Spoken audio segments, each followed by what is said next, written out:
bagi saya, ini bukan kali pertama Ketua Pesuruhjaya SPRM melakukan kesalahan. Pada tahun 2022, Ringkaskan. ya, saya ringkaskan. Pada tahun 2022, Ketua Pesuruhjaya SPRM pada ketika itu juga memiliki saham lebih daripada yang dibenarkan. Ini merupakan kali kedua dibongkarkan.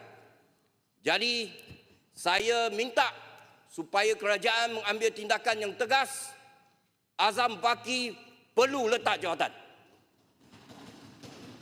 He have to go dengan izin. Either he have to go or we have to go.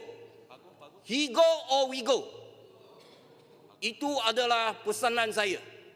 Kerana sekiranya kita membenarkan beliau terus memegang jawatan Ketua Pesuruhjaya SPRM, pilihan raya akan datang, pengundi akan hukum kita. Masa sudah tamat. Saya harap masa bahas saya tamat, tapi jangan tempoh kita jadi kerajaan tamat selepas pilihan raya akan datang.